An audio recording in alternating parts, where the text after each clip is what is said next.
So let's start with these workshops. I am going to start with this example. So this is a bracing connection. So I'm going to zoom in here. So this is a column, a continuous column, and it has some double angles as bracing. It has some W beams, and everything is connected by this clip angles.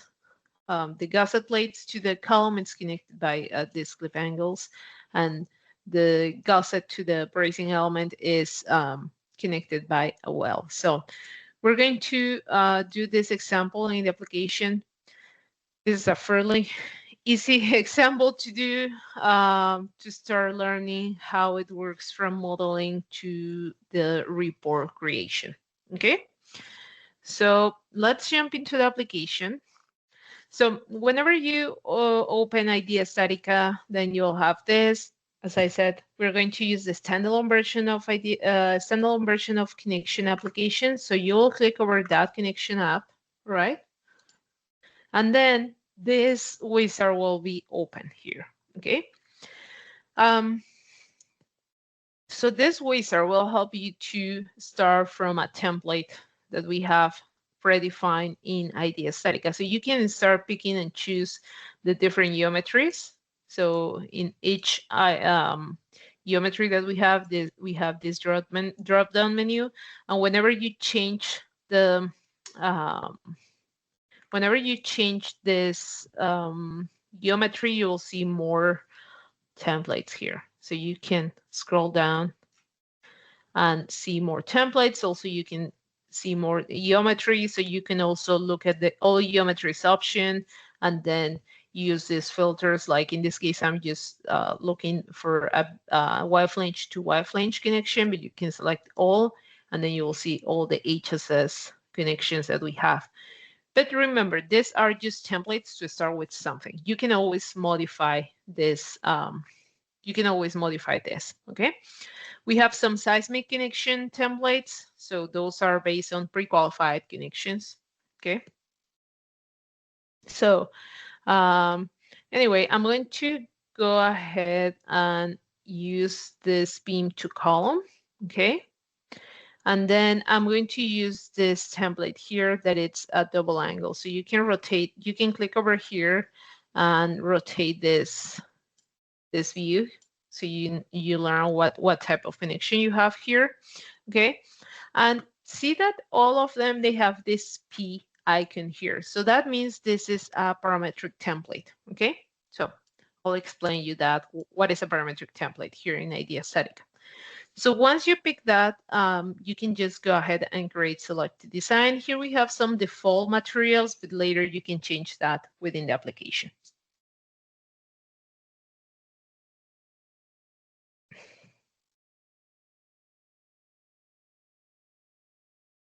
I'll have my presentation here in the other side, so I can see the details here. All right. So once we are here in this modeling interface of Idea Statica, you'll see all that the members came in and also the connection. Okay, to navigate through this model, you can, zoom in here in this modeling area using the central button of your mouse, the wheel of your mouse. Zoom in, zoom out. Then also you can click over the central button of your mouse and move this model around. And then if you press Control and the wheel of your mouse, you can rotate this model, right? So you can use those shortcuts, or also you can use this key up here to rotate the model and click over the different faces. Just click in there and you'll have these different views. If you click home here, it will go to the 3D view. And then here we have some other different views like transparent mode and then wireframe view. That's the third icon here, like the first cube in this area.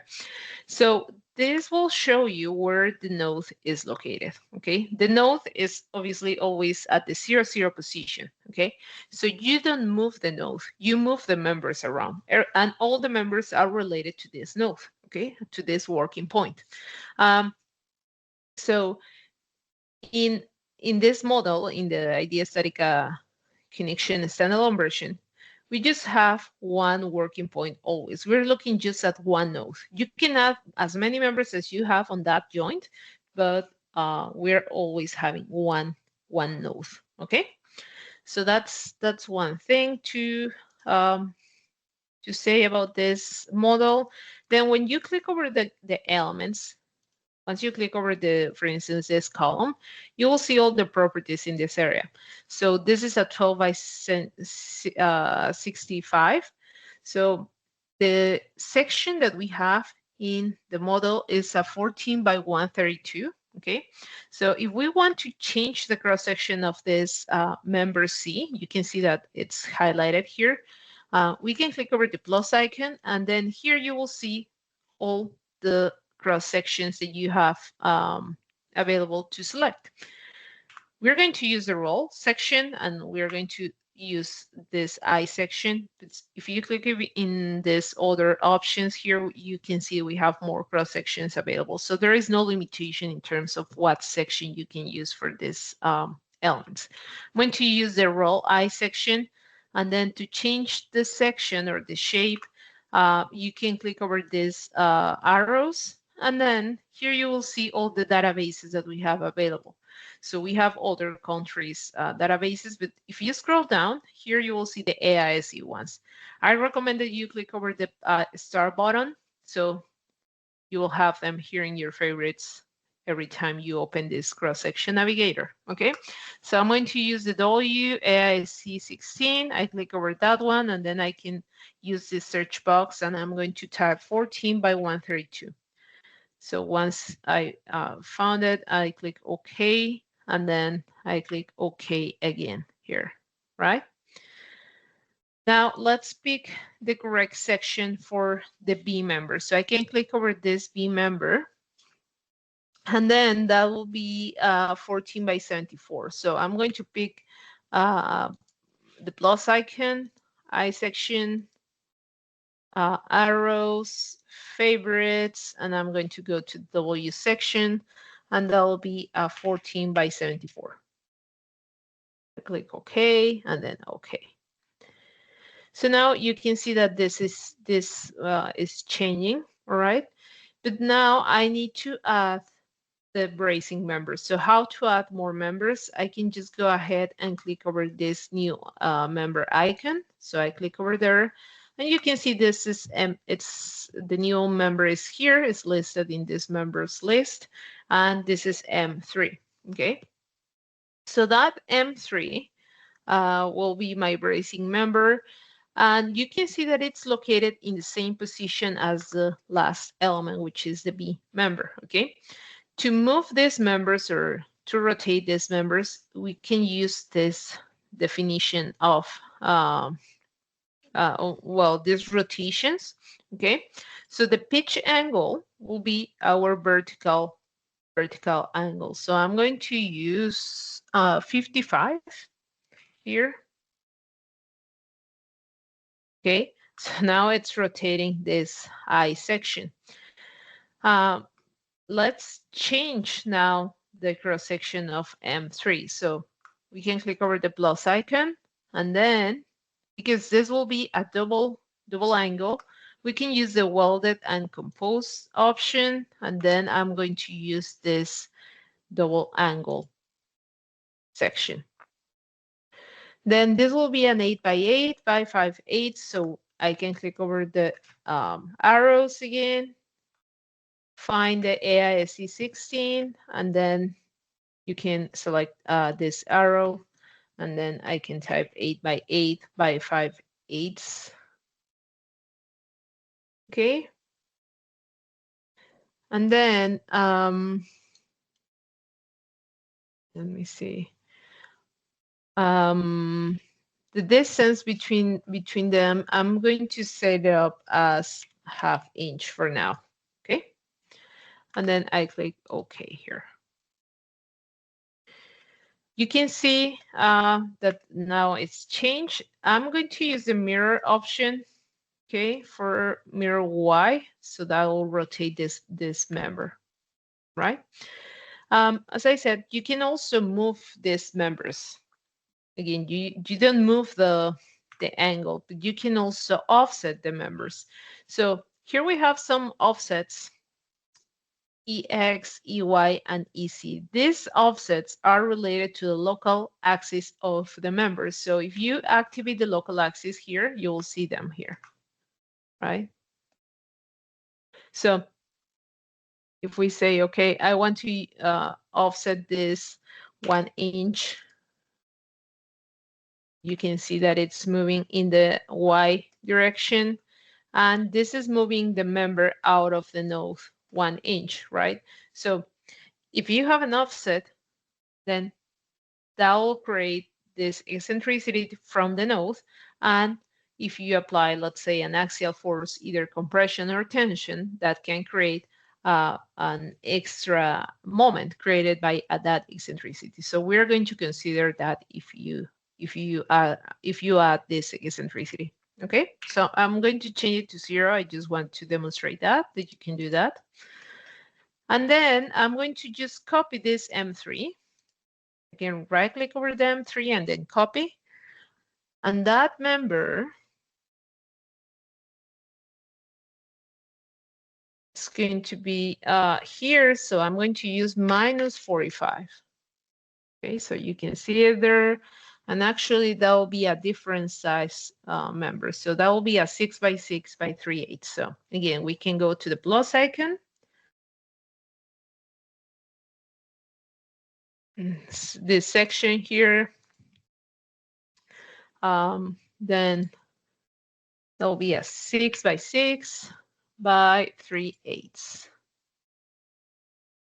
I'm going to set up the distance by 1/2 inch.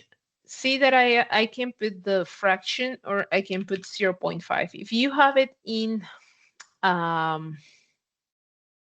the decimal option, and then you want it in this fraction system, you can change that by going here under units.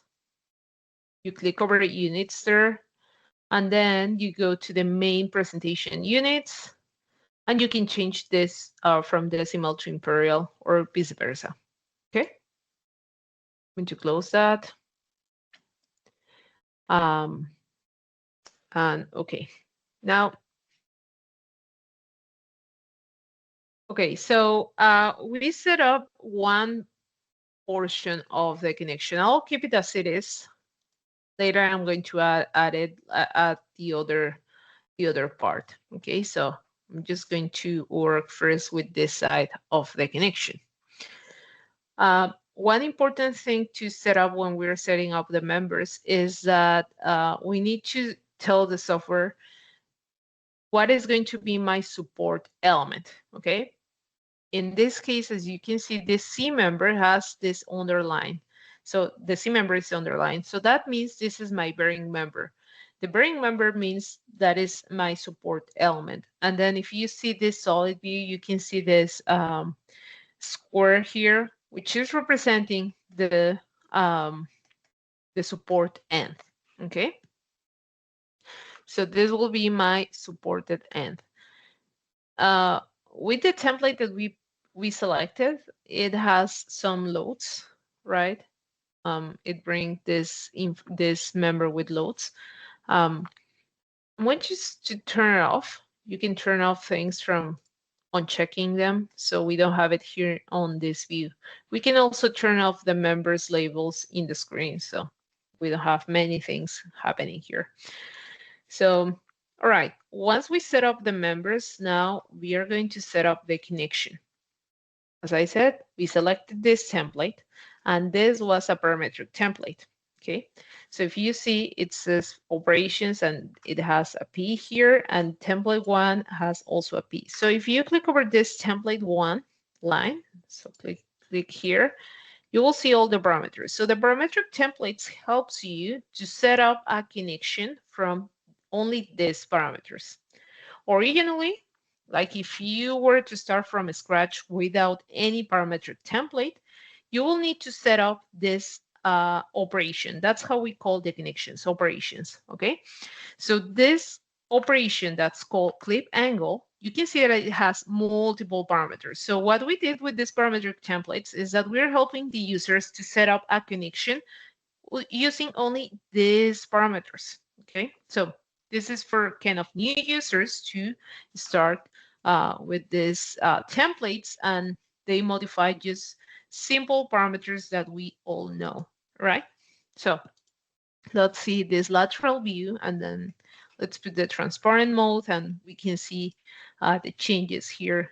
I'm going to keep 3 volts on the web, okay? The beam gap, I'm going to change it to 0.5. If you change it to imperial, you can input the decimal and then enter, and that will convert it into a fraction, okay? This is the L section that we want to use for the clip. Okay, so I'm going to click over the plus icon and change that section. It was set up from the European database of angles. So I'm going to go ahead and click over this angle, and I'm going to click over the arrows, go to favorites, and I'm going to type 4 by 4. I'm going to use 4 by 4 by 3/8, and then click OK. Right, so now that is changed here on the template 1. The bolt edge distance, I'm going to set it up as 1.5. Bolt end distance is going to be 1.5. So that is from the bolt to the end of this angle.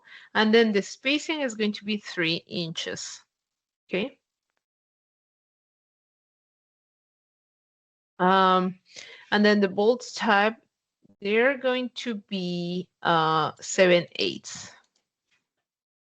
So I'm going to change it from 3/4 to 7/8. But if we remember this picture here, these angles are welded to the beam and then bolted to the I mean, they can be bolted, both of them, but this example is welded to the beam and then bolted to the column, right? So this template doesn't have that ability to change the connection from this angle to the beam. So what will be the best to do is that you can change that under this clip angle operation. But if you click over here, this is gray out, okay? So we can use a parametric template to start setting up these connections, right?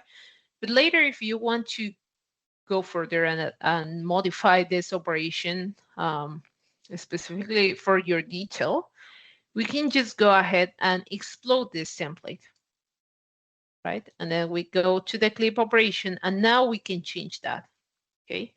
So we can select from the connection type here. This is all bolted. You can select all welded or bolted to connected to. So that means to the bearing member, to the column, sorry, and welded to the beam, okay? And then from here, you can change the weld size that it's all around, okay? Okay, so that's the connection from the beam to the column. Now let's start adding the connection details for this first bracing, the bracing at the upper part. Let me go back here and have my have this on the side. All right, so to add connections, we can use the operation icon, and then you will see all the operations we have available here in Idea Statica. So the operations are in these 2 lines. they are like standard connections, right? Like this gusset plate, this connecting plate, shear plate, clip angle, base plate. So these two lines of operations, they are standard connections. We have other operations, like in this line, that they will help you to create a more like a custom design, right? If you have a very non-standard connection, you can then use this standalone operations. That later I'll show you how to use them. But for now, and also this, the ones here at the top, right? But for now, we're going to use the gusset operation. I'm going to use this icon. I click over that one.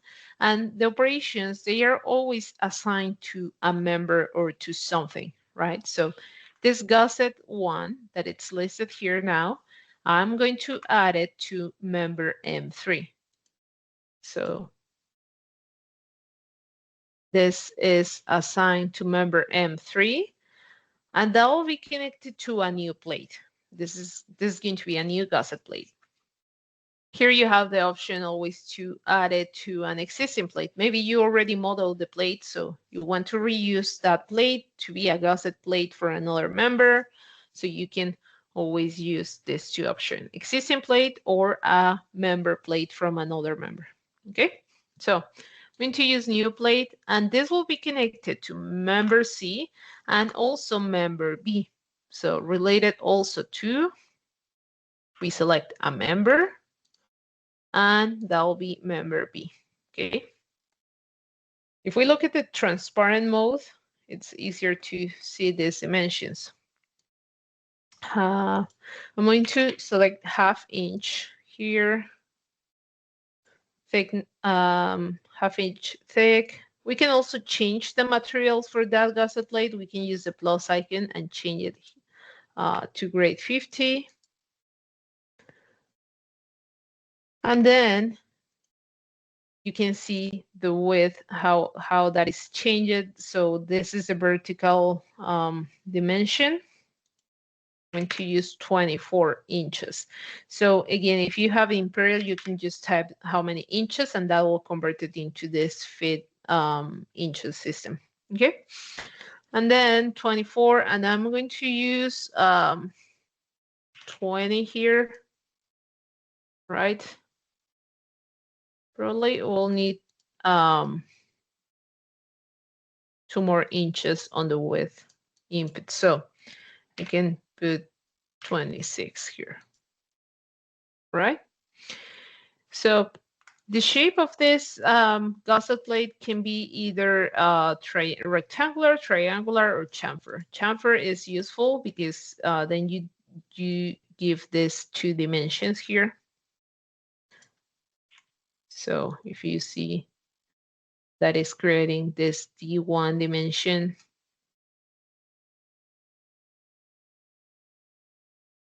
Right, so I use 12 and then 16, and then you have this shape here.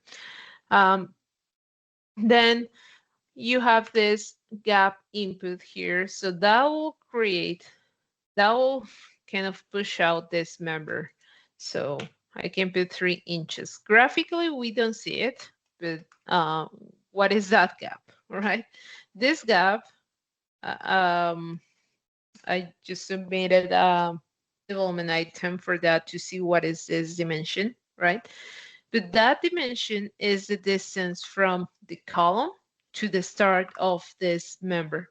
So why is the column? Because that was the first related member. However, it's useful also to see the distance from the node or the working point, as you can see it here, to the start of this member, right? So at least we have this information here. I'm going to push it like 1 inch more so we have a space to put that angle there. Okay. So I am using 4 inches. Now, if we look at the solid view, we can see the solid representation of the fillet well. So this is so big. So I'm going to change it to 5/16. Okay. And then in the member, we have 0 inches. And then double filled well, right? So we can change it to just one side. You can use the member drop down menu here for the weld, and you can say one front side, and then here we have double filled weld, CGP or PGP. So that is available. And to use 1/4. Actually, let's use 5/16. All right. So this gusset operation helps you to set up the gusset plate and then the connection from the member to the gusset plate. So you can select between welded or bolted. Let me just show you what happens when you add this bolted connection type. That will, oops, let me change it to bolted. Once you change it to bolted, then you have the position of the bolts over here. So you can start adding more and more bolts if you need to add this bolted connection, okay? But in this case, this will be welded, all right? So we have that, but if you remember from this picture or from this connection detail, this needs to be bolted to the column, okay? So what I'm going to do is I'm going to use this clip operation and copy this operation to connect this gusset plate to the column. I can copy operations and use the same, let's say, properties of that connection. So I'm going to right click over the clip one and then copy this and assign now to the gusset plate. So what is going to be my connected member? That will be a plate. So you can select a plate icon here, the plate icon, and that will be on gusset one. And this will be connected to member C. Okay, so member C, bottom flange. So we can select here this from the center line, dimensions from center line, or from top of steel, right? So let me just show you this. Top of steel will be from the top edge of this gusset plate. And I can say, okay, this will be -2 inches. And then I can set up the length of this angle by setting up the transverse spacing of the bolts. So the transverse spacing, I can change it to 3 inches, right? And then let me just show you this view here. I can add more bolts by adding a spacing. So I can add 3 more inches and that will add a new set or a new row of bolts, right? So basically you're adding the spacing from the last bolt position. So you can say, okay, I want to add another one, another row of bolts, right? So that you can keep adding 3, 3, and 3 to get more bolts, but you can also put 3 inches, an asterisk, and then 5 spacings, let's say. Okay. So you're adding 3 inches spaces between them. So that means six rows of bolts. Let's add another one here, 3 by 6, right? So again, it's very useful to just copy operation, and that's basically what I'm going to do for the connection here below here. Okay, so I'm going to first copy this gusset operation. I'm going to copy it here and then assign it to M4. So that will be M4. Okay, so it will have the exact same properties of the gusset one. And then finally, I'm going to just copy this operation. That clip 3 operation will be assigned now to gusset 2, right?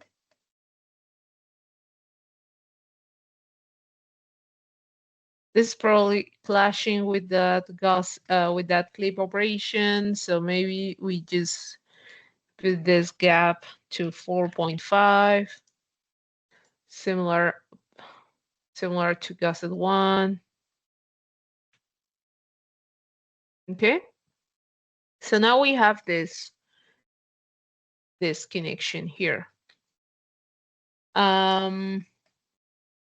What we can do now is creating the other members in this side, this area, right?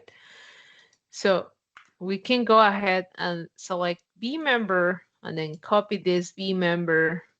And then what we're going to do is going to be just 180 degrees. We rotated 180 degrees. The beta direction angle is in the horizontal plane. The pitch angle is the vertical plane, right? And then we have this rotation angle. So that will rotate the membrane around its x-axis. Okay, so that's how this rotation works. Now let's click over this M3 and then copy that one. And I'm just going to rotate it again 180 degrees. Okay. Similar with this one here. I'm going to just copy it and rotate it in the other side. And guess what? We can just copy operations, right? So I can copy this operation, and now I'm going to copy for member M5. So now you can see, if you use the drop-down menu, you can see that we have multiple members here.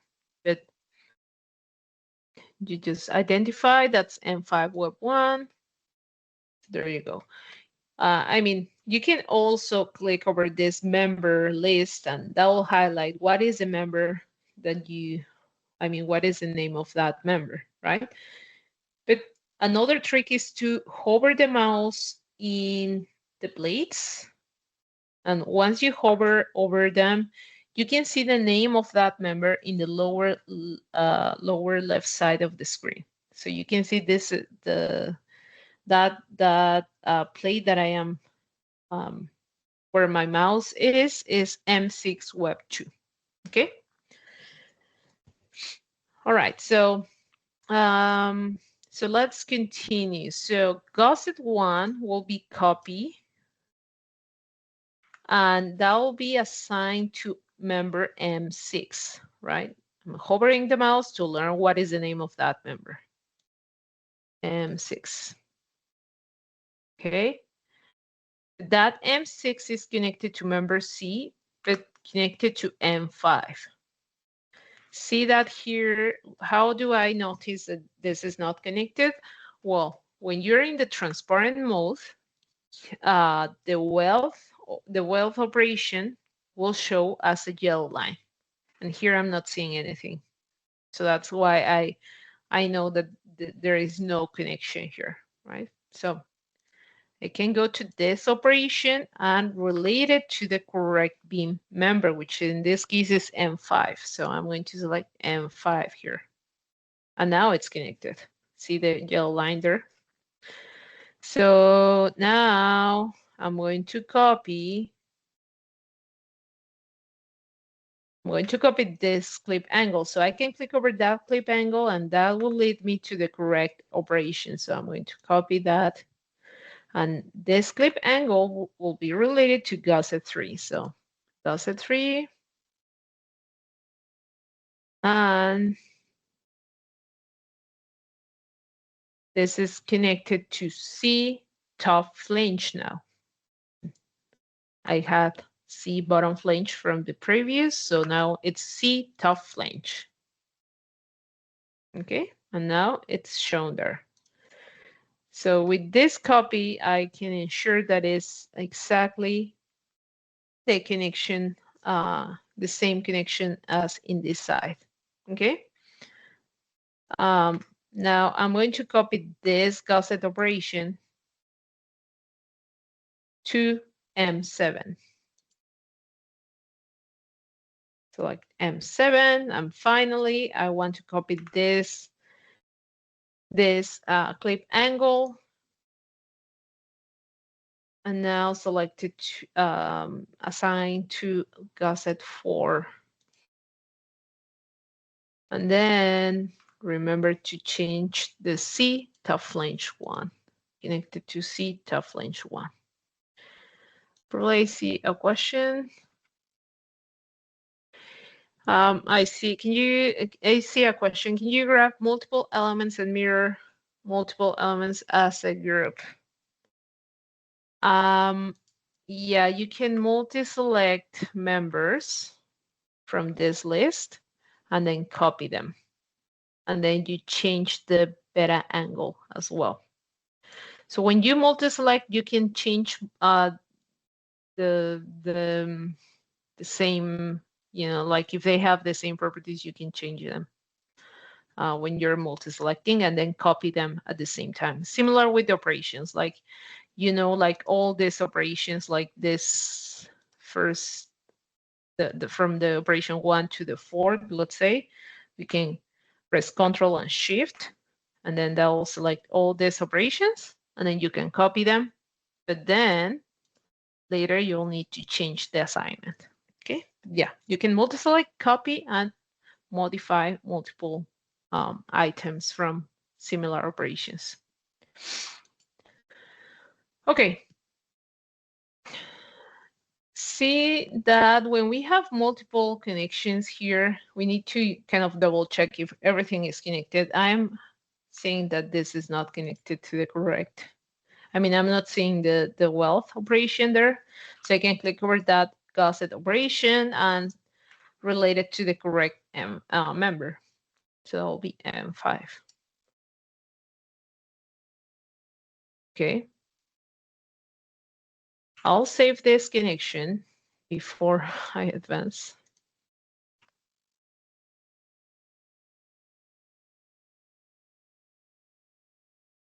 Okay. So now we have the connections. All right. Now let's jump into the load input. The way we add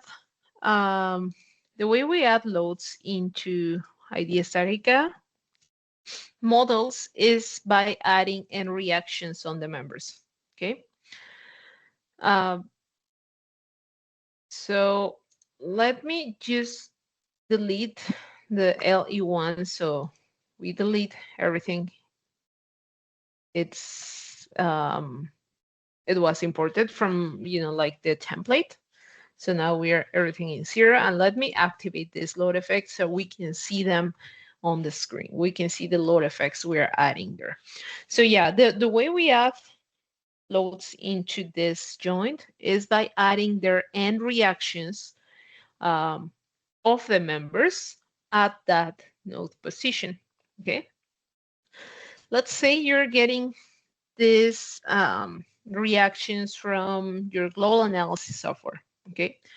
So what you'll look for is in your global analysis software is, for instance, the end reaction on this member at that node position. So you'll see the shear force of that B member, or the moment force of that member at that node. Okay, so that's what you will input there. So for every member, you will see here this member list. Okay, for every member you have an option to add axial force, shear force, and moment forces. So those forces are related to their local axis. Okay, local axis. So that's one important thing to mention. Then the other thing is that you can see that here we have some grayed out items, right? That is because we can set up the degrees of freedom of the members. So if you see them gray out, that means that degree of freedom is fixed. We cannot add shear forces in that direction. Okay, so how we change that? So we can go to the member, like in this case, M7 is highlighted and you cannot add PY MX or MC. So we can click over that member, and the way we release or fix degrees of freedom from that member is by this model type. Okay, so the first model type is you're allowing that member to have all the rotations, all shear forces or vertical movements or axial forces, let's say. Okay, so if we go back to LE1 here, you will see that now I can add forces in all the inputs here. Okay. So what is my rule of thumb for that? Let me just go through that slide that I have here.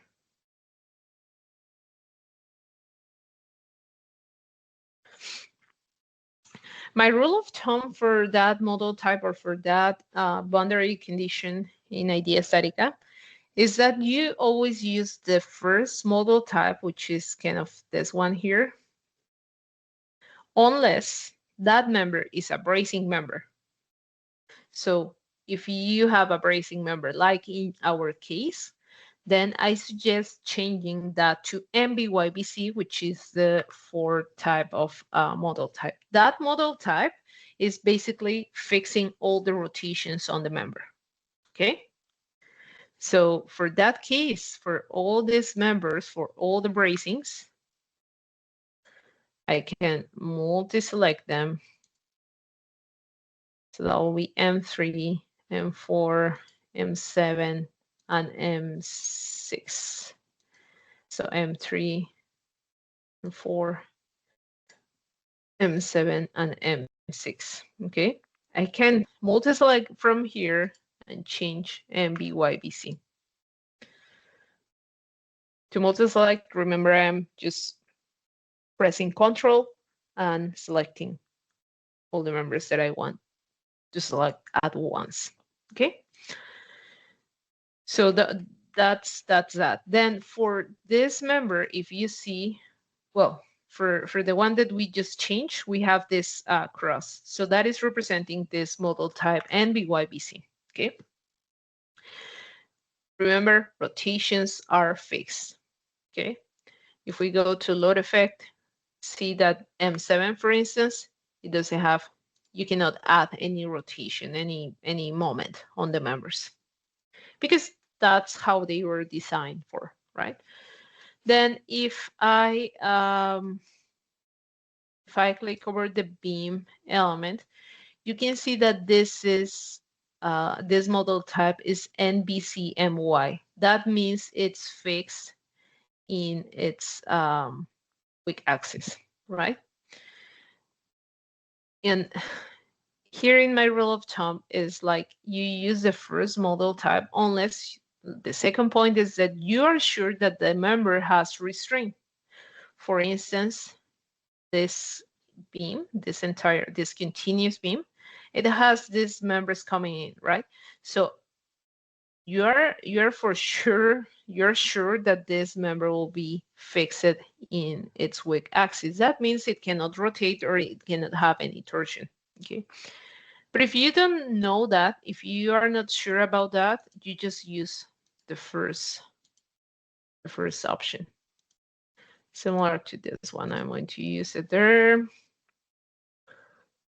I'm going to use the first option. And then when you select the first option, there is no icon here at the end, okay? All right, so that's that. Then when we're here in this load effect table, all the members are have only one entry, okay? That means these members are an ended condition. So that means this member is ending here at the node, and then you will design this connection to the column and to the beam, okay? But this member, the C member, if we click over that C member, this is a continuous member, okay? That if you click over here, you have two options, continuous and ended. That means this member is going to continue through upper side and then continue to the bottom side. This means this node is in the middle of the building, let's say, right? We can select ended as you can see here. So that means you have two inputs of forces at the beginning and then at the end. All right, that allows you to do that.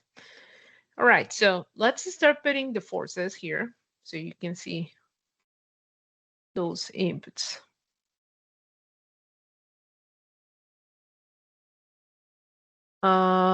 Okay, so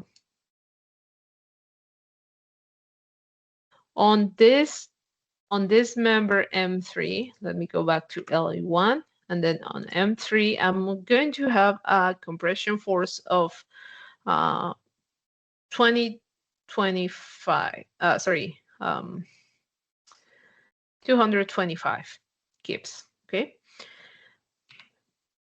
So if I put just 225, you can see the representation of the force at the end of this member. So this means this is kind of pulling, so this will be tension. So I'm going to select compression by setting up this as a negative value. So now we can see the representation of that force. Now, if we look at the force on this one, this will have 100 kips as tension. So that will be positive, okay? And then in the other side, we'll have a compression on this M6 of minus 200. And then on M7, we'll have a tension of 80 kips.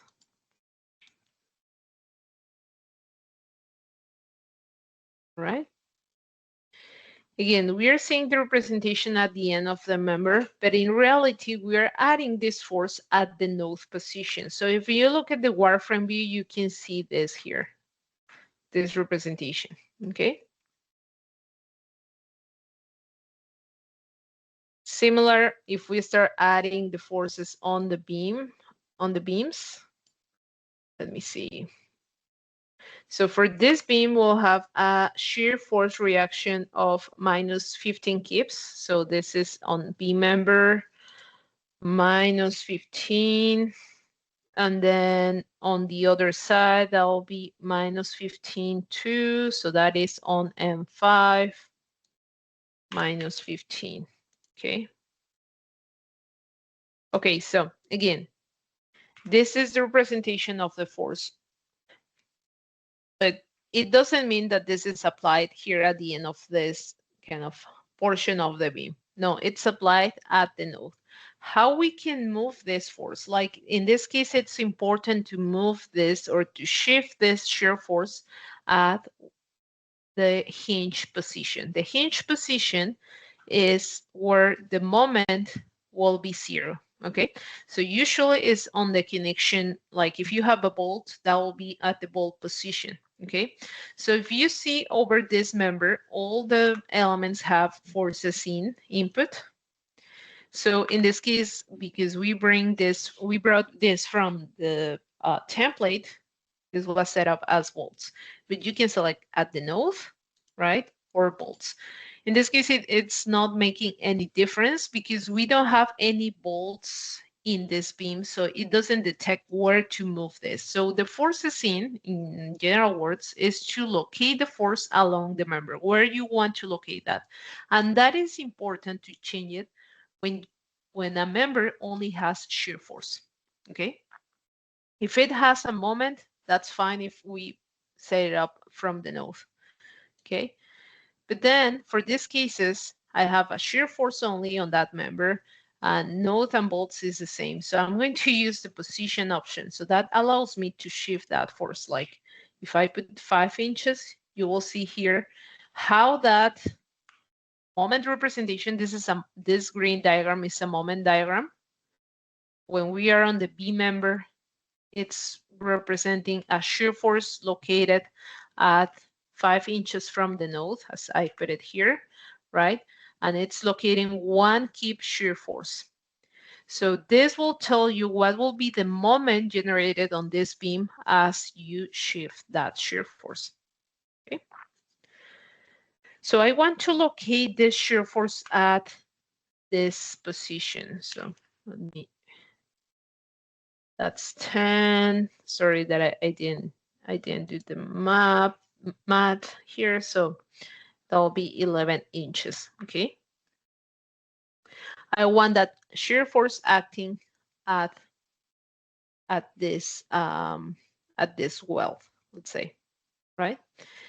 When you click over the B member from this table, you will see the real moment diagram generated by this minus 15 kips that you apply. Okay. If you go back to the B selection, you will see the unitary moment diagram. And then you change here and you see the actual moment generated by this minus 15 kips fit. Okay. I'm going to do the same for this M5. So I'm going to put it at position and then I'm going to select 11. There you go. Okay, so that is the other boundary condition that we have. One is model type and the second is forces in. Again, I also have kind of a rule of thumb for those forces in, but I'll say that it's only important when you have only shear force. Where is that? Here. Yeah, the first position, as I said, shift the force along the member longitudinal axis. This input is relevant if the member has only shear force, either BC or BY. Okay. If it has moment or only axial, it's okay if you keep it in the node. Okay. Okay, so the final thing is the final boundary condition that we have here in idea statica is loads in equilibrium. Okay, so you can see this icon here that it's gray out right now because it is active. Okay, loads in equilibrium means that you will put this node in equilibrium. So whatever is coming in, it needs to have a reaction, right? So if you see, we're adding these forces into this node. And then here we have this table that's called unbalanced forces, okay? This unbalanced forces is telling me that I need to balance 500 kips in the C direction. These unbalanced forces now are based on the global axis, okay? So the X direction is already balanced with the reactions coming from, like the axial forces in all this system. However, we are missing 500 kips. So if you were bringing this, let's say, loads from your global analysis software, this node is in equilibrium, right? Like your analysis, if you already run the analysis of the global structure, that node should comply with statics, right? But here I'm just putting the forces coming from this drawing that I have. So what can I do to balance this force? So that's why when we have loads in equilibrium, we have the ability to put forces on the bearing member. That's why I have this. So I can put 250 kips as reaction on this member on both ends. So basically I'm just dividing that force and putting it as a vertical reaction. Okay. So I am balancing that node by adding the reactions on the bearing member. So that is one approach to do it, right? The other approach is to put 0 on the bearing member and say, okay, I can turn off loads in equilibrium. Okay, I cannot put any force on the bearing member, but this member is fixed at the end. Sorry, at both ends, let's say. Okay, so the unbalanced forces will be taken by my bearing member, right? My what now? What is my rule of thumb for this loads in equilibrium? It's always better to have the real information coming from uh, your global analysis software, because like in this case, you have many members coming in, and sometimes people is just adding, like the worst cases for this bracing. So that is coming from load combination number 2. Then the worst case for this member is coming from load combination number 6, for instance. So you're adding the worst cases for all the members. Of course, your bearing member is going to fail, right? Because you're adding the worst cases for all the elements. So my recommendation is to bring the real information coming from your global analysis software. If you don't have it, sometimes I see people also trying to balance this node, and it's putting some unreal information on the column, which again, it's not true. So make sure you double check the forces, and like if it's just one member connected to the column, it's fine. It's not that bad, right? But when you have multiple members, like in this case, it can create like unrealistic results, right? But I guess I know that some using the application link to other analytical applications, right? So that is the best, because with that link, we can bring all the load cases into Idea Statica automatically, and you won't need to use this. Okay, so all right, so once we have this set up, the load effects and all the boundary conditions, now we can hit calculate. So what we're doing here is that we're running an FEA analysis, we're getting the results, and then we are comparing those results versus code formulas for bolts, welds, and anchors if you have. And then for the plates, we are going to look into the material properties to see if that plate is fine or not. Okay, so it's running. Okay, so you can see a summary of results in this area once it finished, right? The analysis is everything okay. It applied 100% of the loads, right? And here is a summary of the plates. It's giving me the information about plastic strain. This is giving me the maximum capacity of all the bolts, like the worst case bolt, and the maximum capacity of one of the welds, right? But to really review the results, you need to go to the check tab. The first step is you go to the check tab, and then the next step that I always recommend is to look at the deformed shape. That will be your first sanity check that everything was modeled okay, and if the deformation makes sense to you, depending on the forces you apply. So to activate the deformed shape, you can see this gray out. We can click over the equivalent stress, and then click over the deformed shape.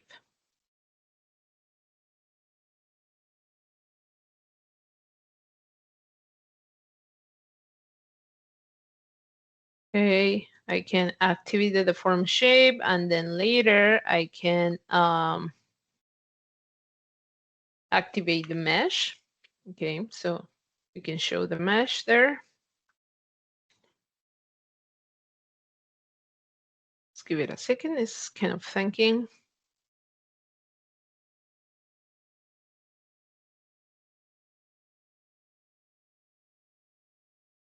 Then the mesh here.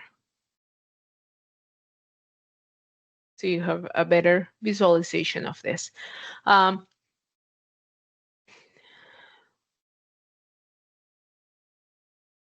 Just give it a second here. You can increase the scale of the formation from this button here. You can increase it. And then this view, let me put this, maybe it's not that obvious, right? So I can increase the scale, but this should make sense to you depending on the forces you input, right? If you are seeing something flying out, maybe you're missing a weld, maybe you're missing a connection. That's why it's very important to look at the deformed shape. After that, you can start looking at stresses. You can start looking at where is your hot spots in the connection. And then you'll see the load paths of the forces, right? So that force is traveling through the weld and through the gusset plate, and then that's why it's creating this high stresses maybe on these angles. Okay, so this is your first sanity check. After that, then you can jump into the plates tab, and then you can see the maximum stresses on this model. So you will see all the plates are listed here. You can click over the plates and you will see the small graph here, and you will see that plate, and it's kind of isolating that plate. Also, you can, I want to see which is the highest stress, or what is the plate that is. There you go. So that's clip angle web 1, clip angle 1, web 1. So you can click over that one and see the isolated plate in this area. So we're reporting the equivalent stresses, and then we're also reporting the plastic strain. Okay. That plastic strain, that we are showing, that will be the limit for the plates. So if the plastic strain is more than 5%, okay, that's when we are telling you that that plate or that member is failing, okay? So that's how we code check the plates. But see that the maximum plastic strain that we got in this connection is 0.3. Okay, so everything is it's under the limit. So you can go also to the plastic strain view and see where that plastic strain is happening. Okay. So that's for the plates. Then for the bolts and welds, as I mentioned, we are using the code formula. So you can click over the bolts, and then you will see the list of all the bolts. You will see the tension and shear force reaction. And then we use those values to compare against the AISE code formulas. Okay.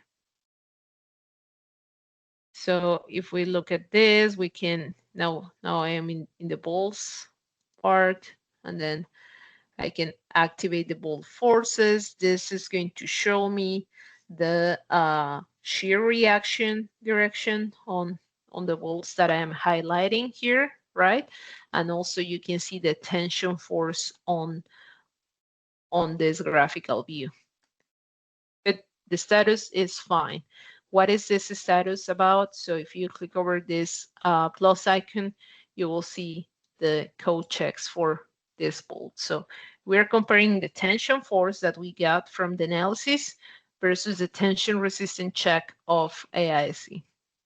And similar to shear resistance, so this is the force we're getting from it, and this is the capacity. So everything it's okay, right? Similar with the welds, we are calculating a force from the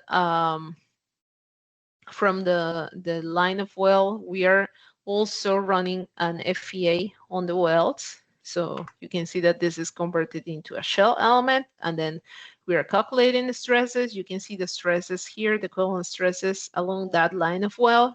And then you can click over the plus icon and see the comparison to the AISE check. Okay.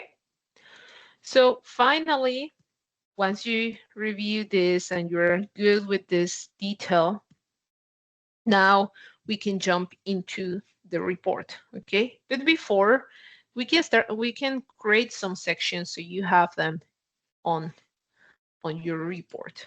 Okay, so you can right click over the gusset operation, and you can create a section. That section will be on this view here. So you can, like in this case, you can say, okay, I just want to show the wealth information in this view. So you can turn off and on things from this area. Okay. So this section views will be at the report. And also what I can do here is kind of clicking over this rectangle and increase the view of this section view. That's why it was showing just for one gusset plate, because if you start having this, it's a little bit messy here, right? So okay, so you go back to the regular view, and then we click over the report area. And then here in the report area, we have different tabs of report, but to create your calculation package, you can use the detailed one. And then I can activate the bill of material, view the formulas for the worst case, and some drawings, and you just click generate. While this is creating the report, you can also export this model to an IFC or share this file via online viewer. So that online viewer, that file will have a link, and that link leads you to this online view of this connection. If you want to share it with someone that doesn't have Idea Statica, so they can review at the model. Okay, so we wait for a second here. Let me close some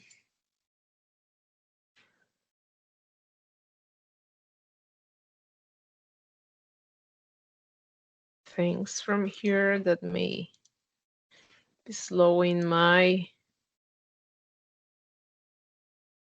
Any questions so far while this report is being created?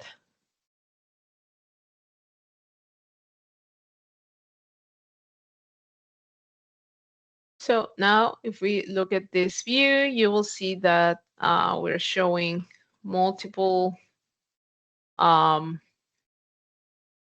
views here. As I said, we can just turn off or just show one portion of the connection at once and create multiple sections, because this was for the entire thing. So it's showing all the welds in all the detail, right?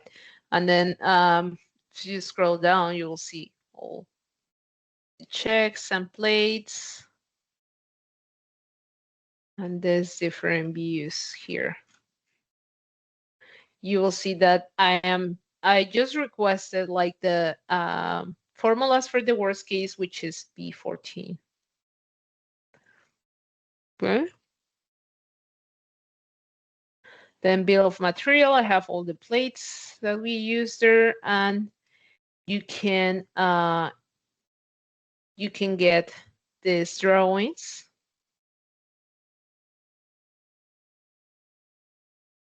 And then if you need these drawings in a CAD view, you can send it to DXF. So that'll create a CAD file of these drawings. Okay. All right. So this is kind of your overall process from starting from scratch to the report. One interesting thing is that you can save this connection into your connection library. So you can publish this, and that will be saved in your connection library. That means, and then you can decide if you select personal or company. That depends where you want to save this connection. personal will be available only for you, and then company, it's going to be, this connection is going to be available for all the users in the same license pool. Okay. So once you save this connection here, you can reuse it by going into the wizard. Like if I click over the new item, that will create a new connection in this file. And then you can go to all geometries and then select only the company or personal data set. And then you can start a connection from your connection library. Like I believe I saved that connection before. So like this connection here, yeah, this is the connection I save. And that's similar to what we were doing before. So then later, instead of starting from scratch, you start from this, and maybe you have the same detail, but you just need to change the cross section. So you can reuse this detail and just change the sections if you need to do that, and you don't have to start from scratch always.